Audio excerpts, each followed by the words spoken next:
Standard 10th chapter 3 pair of linear equation in two variable. पहले तो title को समझते हैं। पेयर, पेयर यानी दो। लीनियर इक्वेशन हमने सेकंड चैप्टर में देखा कि ऐसा इक्वेशन था जिसमें वेरिएबल एक था, जिसकी डिग्री एक, यानी उसको लीनियर कहते हैं। इसको क्या कहते हैं? लीनियर। लेकिन इसमें वेरिएबल कितना था? 1 था। तो इसलिए इसका अगर हम ग्राफ ड्रॉ करते तो एक सीधी लाइन आती और सॉल्यूशन भी हमारा कोई एक ही आता, जिसको हम क्या कहते हैं? -b/। 9th में भी देखा था, 10th में सेकंड चैप्टर में भी देखा। अब pair of linear equation in two variables, यहाँ पे 1 वेरिएबल है। अब मेरा वेरिएबल 2 हो जाएगा, ax plus by plus c। a means coefficient of x, b means coefficient of, और ये कांस्टेंट टर्म। हमारे पास 2 वेरिएबल है, कौन कौन से? 9th में हमने चैप्टर नंबर 3 में देखा था linear equation in two variable, और उस टाइम पे हमने ऐसा बोला था कि अगर एक सिंगल इक्वेशन हो, linear equation in two variable, एक सिंगल इक्वेशन, इसको स्टैंडर्ड फॉर्म में ऐसे लिखते हैं, right? ax plus by plus c, इसको स्टैंडर्ड फॉर्मूला कहते हैं। इसका सॉल्यूशन अगर हम फाइंड करते थे, याद है तो आपको, इनफाइनाइटली मैनी होता था। क्या था? Infinitely many solution. यानी आपको पता है हम लोग ऐसे बहुत सारे सॉल्यूशंस फाइंड करते थे, लेकिन वो सिंगल इक्वेशन हुआ करता था। लेकिन अब कितने इक्वेशन बोला है? पेयर। पेयर का मतलब ये 2 पेयर नहीं, ये 2 पेयर। देखो, पेयर का मतलब भी पेयर ही होता है, 2। तो यहाँ पे हमें 2 इक्वेशंस के बारे में देखना है, और वो हमारे 2 इक्वेशंस क्या होंगे? a1x plus b1y plus c1 is equal to 0, a2x plus b2y plus c2 equal to, यानी 2 इक्वेशंस आएंगे। अब 2 इक्वेशन होंगे, सिंगल इक्वेशन में सर ने बोल दिया कि इनफाइनाइटली मेनी सॉल्यूशंस।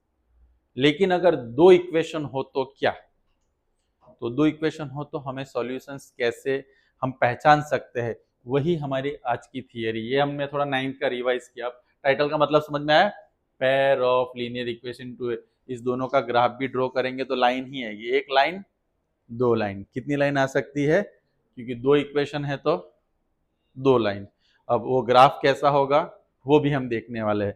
मेरा पहला इक्वेशन, मेरा यानी क्वेश्चन कुछ इस तरह से है।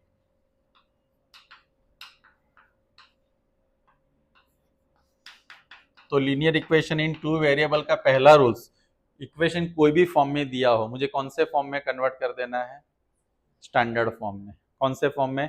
स्टैंडर्ड फॉर्म क्या कहता है? सबको एक जगह पे लेके आओ, आधा इधर आधा उधर मत रखो। अब इसमें अगर मैं बात करूं, a1 इक्वल टू क्या है, b1 इक्वल टू क्या है, c1 इक्वल टू, ये माइनस को रिस्पेक्ट देना चालू करो, 5। बोलने में भी -5 होना चाहिए। a2 क्या है, b2, c2, c2 है, चिंटू नहीं है, है ना? चलो, a1 upon a2, 2 upon 4, 1/2, b1 upon b2, 3 upon c1 upon c2, -5 -2 यानी 5/2। तो आपने देखा यहाँ पे तीनों का आंसर इक्वल नहीं आया, अनइक्वल आया, अलग अलग आंसर आया। यानी a1 upon a2 not equal to b1 upon b2 not equal to. जब ये कंडीशन आती है, जब ये कंडीशन आती है, तब हमें क्या कहना, क्या मतलब क्या होगा इसका? इसका अगर हम सॉल्यूशन की बात करेंगे, सबसे पहले इसकी बात करेंगे, इसके अगर सॉल्यूशन की बात करेंगे तो यूनिक सॉल्यूशन। सर ये कौन सी बला है? यूनिक सॉल्यूशन का मतलब होता है वन एंड ओनली,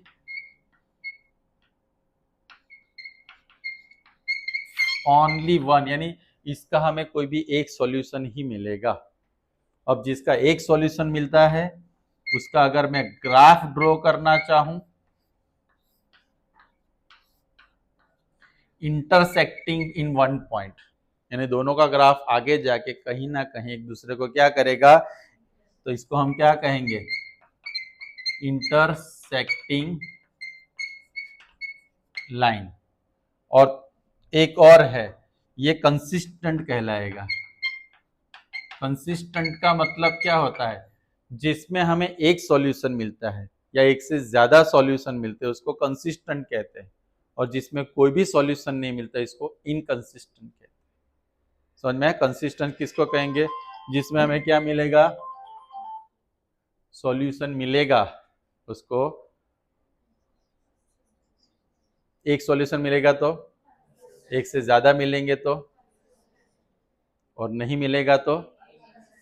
चलो आपको समझ में आया। अब इसमें है ना, थोड़ा मैं आपको ये दो लेके थोड़ा समझा देता हूं। इसमें कभी कभी एग्जाम में आपको थोड़ा आता है, A1 B2 not equal to B1 A2। A1 B2 यानी मैंने क्या किया, क्रॉस में मल्टीप्लाई किया, A1 B2 minus B1 not equal to 0। ऐसा कुछ भी आपको आता है, सबका मतलब यही होता है। A1 अपॉन, मैंने क्या लिया, पहले दो को ही लिया। वैसे अगर इस दोनों को भी लूंगा, यहां पे मैं नॉट इक्वल टू लिखना चाहता था, अगर इस दोनों को भी मैं लेता हूं, इस दोनों को भी मैं लेता हूं, तो इसी तरह से मैं कन्वर्ट कर सकता हूं। यानी जब ऐसा भी आता है आपको एग्जाम में आएगा कि इसमें ब्लैंक ऑप्शन में या तो सॉल्यूशन के बारे में होगा तो क्या होगा, यूनिक सॉल्यूशन, ग्राफ के बारे में होगा तो क्या होगा, यानी वन पॉइंट में क्या करेंगे, या तो फिर कैसा होगा, कंसिस्टेंट। अब लॉजिक समझ में आया। कभी कभी आपको क्या दिया जाएगा, ऐसा इक्वेशन दिया जाएगा और फिर बोलेंगे this equal not equal to blank, not equal to blank, तो मुझे क्या करना है, A1 की वैल्यू, B2 की वैल्यू, B1 की वैल्यू, A2 की वैल्यू रख देना है। जो मेरा आंसर आएगा वो मेरा आंसर, जो मुझे लेना है। पक्का हम करेंगे, लेकिन थियोरिकल पार्ट में बताता जा रहा हूं। इतना सबको समझ में आ गया। चलो तो आगे और जर्नी बढ़ाते हैं। 4x प्लस 6y माइनस, अब इक्वेशन जब भी आप देखो तो एक आदत डाल दो। इक्वेशन में आदत क्या डालना है, पहले है ना ऊपर नीचे को कंपेयर करो, जैसे 2 2 जा 3 2 जा 12 2 जा, यानी ऊपर वाले पूरे इक्वेशन को मैंने क्या मल्टीप्लाई किया, 2 मल्टीप्लाई किया तो नीचे वाला बन गया, बन गया। पक्का हर एक में ऐसे, इसमें हो रहा था ऐसे, देखो 2 2 जा 4 था, लेकिन वो जुगाड़ नहीं हो रहा था, तो आपको वैसे ही पता चल जाएगा कि ये इक्वेशन कौन सा है। समझ में आया। लेकिन इसमें क्या हो रहा है, तीनों में अगर इस तीनों को मैं 2 से मल्टीप्लाई करूं तो ये बनेगा, या दूसरे वर्ड में कहूंगा तीनों में से 2 कॉमन निकाल लूंगा तो ऊपर का equation. Technically this is only one equation. Technically equation कैसा है, वन। और वन इक्वेशन हो तो कितने सॉल्यूशन मिलते हैं, वन इक्वेशन हो तो कितने सॉल्यूशन मिलते हैं। तो इसका सॉल्यूशन में आपको समझ में आया क्या आएगा, infinitely many solution. Infinitely many solutions कब आएंगे, जब तीनों में कुछ सेम कॉमन होगा। अब तीनों में सेम कॉमन मतलब दोनों इक्वेशन कैसे होंगे, चलो तो देख लेते हैं। A1 इक्वल टू क्या है 2, B1 इक्वल टू क्या है 3, C1 equal to minus 12, A2 क्या है 4, B2 क्या है, चलो A1 upon A2, 2 upon B1 upon B2, 3 upon 6, answer क्या आया 1/2, C1 upon C2 minus 12 upon minus 24, 1 upon 2। देखो तीनों के आंसर क्या आ रहे हैं, तो मैं क्या बोलूंगा, A1 upon A2 equal to B1 upon B2 equal to, इसमें क्या था A1 upon A2 not equal to B1 upon B2 not equal to C1 upon, इसमें तीनों क्या है। अब हम बात करेंगे किसकी, सॉल्यूशन की। किसकी बात करेंगे, दूसरा हम बात करेंगे ग्राफ की, और तीसरा इसमें तो कंसिस्टेंट रहेगा ना, क्यों कंसिस्टेंट रहेगा, कौन बता सकता है मुझे? इसमें सॉल्यूशन कैसा मिलने वाला है मुझे? इसमें सॉल्यूशन कैसा मिलने वाला है मुझे? बोलो। अभी तो मैंने बोला इनफाइनाइटली मैनी सॉल्यूशन। इनफाइनाइटली कैसा रहेगा? Many solution. ग्राफ कैसा रहेगा मेरा? एक ही इक्वेशन है तो ग्राफ भी कैसा होगा? यानी दोनों का ग्राफ अलग अलग भी ड्रॉ करोगे तो एक ही लाइन आएगी। उसको क्या कहेंगे? Coincide line. कौन सी लाइन कहेंगे? कोइंसाइड। ग्राफ कैसा रहेगा इसका? Coincident, right? कोइंसिडेंट लाइन रहेगी और कंसिस्टेंट तो रहेगा ही रहेगा। कंसिस्टेंट का मतलब आपको समझ में आ गया? बोलो, यहां तक किसी को कोई डाउट है थियरी में? बेसिक वालों को इसी में से 2 मार्क्स का क्वेश्चन 100% आएगा। स्टैंडर्ड वालों को एमसीक्यू ट्रू फॉल्स में इसकी यूज आएगा सबको। आगे बढ़े, चलिए। कुछ लोगों को नींद आ रही है, क्या करें? क्यों? सुबह जल्दी उठना, स्कूल जाना, स्कूल में कितनी मस्ती करना, विदाउट आराम किए ट्यूशन आना। अपना वो रूल्स अपना लेते हैं। 2 3 जा 3 3 जा 6 3 जा 10 नहीं होता। तो यहाँ पे पहले वाले में तीनों सेम, यहाँ पे दोनों सेम, दो सेम है। कैसे सेम है? तो मैं पहले A1 लिख लेता हूं। 2 A2 होता है, पता नहीं A1 A2, नहीं तो खत्म होने पे कुछ बोलेगा सर A1 A2 क्या था? मैं बोलूंगा बेटा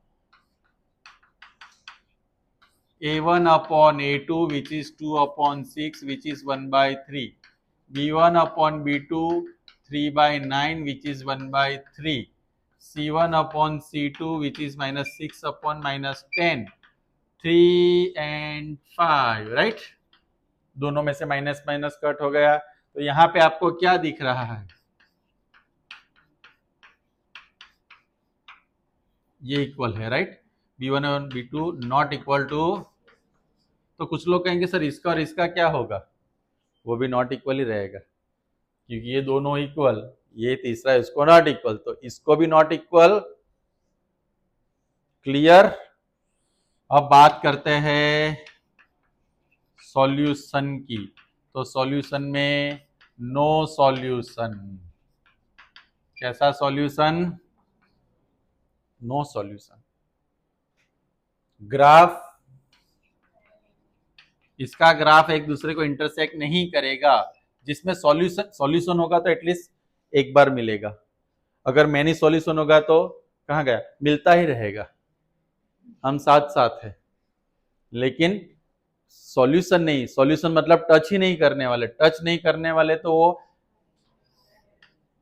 पैरेलल लाइन। कैसी लाइन होगी?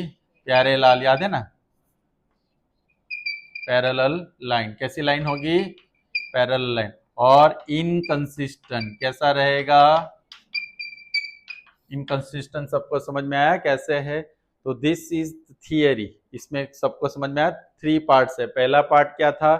पहले तो हमने सिंगल इक्वेशन के बारे में बोला जिसमें कितने सॉल्यूशन होंगे? इनफाइनाइटली। फिर यहाँ पे तीनों इक्वल नहीं है। जब तीनों इक्वल नहीं होते हैं तो सॉल्यूशन यूनिक सॉल्यूशन, यानी इसमें एक सॉल्यूशन ऐसा मिलेगा जो दोनों में कॉमन होगा। यानी दोनों के सॉल्यूशन कुछ भी मिले, लेकिन एक सॉल्यूशन दोनों का क्या मिलने वाला है? कॉमन। और ग्राफ कैसा रहेगा? Intersecting line. वो लाइन में पॉइंट कहाँ पे टच होंगे दोनों के? जो दोनों के सेम पॉइंट होंगे वहां पे। और कंसिस्टेंट रहेगा। इसमें हमने चेक किया, तीनों में कुछ कॉमन निकल रहा था। टेक्निकली ये इक्वेशन देखा जाए तो यही है, 2x 3y और -12 ही है। अगर मैं 2 कॉमन निकालू, उधर जाएगा तो क्या हो जाएगा? 0। तो दोनों इक्वेशन कैसे हो गए? सेम। दोनों इक्वेशन सेम, यानी इक्वेशन कितना हुआ? एक इक्वेशन में कितना सॉल्यूशन मिलता है? ग्राफ कैसा रहेगा? कोइंसिडेंट लाइन, यानी कोइंसाइड, एक दूसरे के ऊपर। पक्का? कंसिस्टेंट। अब ये वाला आपने देखा, इसमें तीनों इक्वल नहीं थे, तीनों इक्वल नहीं थे, तीनों इक्वल थे, इसमें कितने इक्वल है? जब दो इक्वल होते हैं तो सॉल्यूशन नहीं मिलेगा, ग्राफ कैसा रहेगा? और इनकंसिस्टेंट रहेगा। तो दिस इज द थियरी जिसके हेल्प से हम लोग, एक मिनट हम लोग एक काम करते हैं, टेक्स्ट बुक निकालो आप लोग। चलो टेक्स्ट बुक निकाला सबने?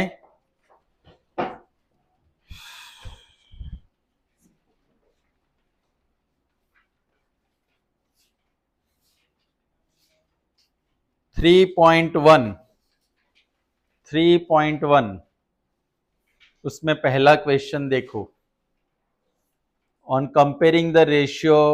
उसमें आपको इक्वेशन टोटल 3 क्वेश्चन, उसमें क्या बताना है? फाइंड आउट वेदर, यानी बाहर जाके वेदर नहीं चेक करना है, find out whether the lines representing the following pairs of linear equation intersect at one point और पैरेलल और कोइंसिडेंट। यानी मुझे कुछ भी करना हो, मुझे पूरी प्रोसेस करनी है, यहाँ तक आना है, फिर मुझे पता चल जाएगा अगर ये आता है तो मेरा ग्राफ कैसा होगा? Intersecting line. अगर तीनों इक्वल आते हैं तो कौन सी लाइन होगी? अगर दो इक्वल आते हैं और तीसरा इक्वल नहीं आता है तो कौन सी लाइन होगी? पैरेलल लाइन होगी, राइट। तो क्वेश्चन नंबर 2 ऐसा है। क्वेश्चन नंबर 3 में क्या बोला है? कंसिस्टेंट है या इनकंसिस्टेंट वो बताना है। तो उसके लिए मुझे क्या करना चाहिए? कंसिस्टेंट या इनकंसिस्टेंट के लिए क्या करना चाहिए? बोलो। Same process. सॉल्यूशन अगर एक मिलता है तो, सॉल्यूशन अगर एक से ज्यादा मिलता है तो भी कंसिस्टेंट, लेकिन अगर सॉल्यूशन नहीं मिलता है तो, फोर्थ वाला क्वेश्चन देखो, which of the following pairs of linear equation are consistent, if consistent obtain the solution graphically. ये थोड़ा होल्ड पे रखो, लेकिन आपको खाली इसमें इतना बता देना है, आप थर्ड में उसको ज्वाइन कर देना, कंसिस्टेंट है या नहीं है। पक्का? दैट इज फॉर टुडे, बाकी हम आगे देखते रहेंगे। ओके, चलिए तो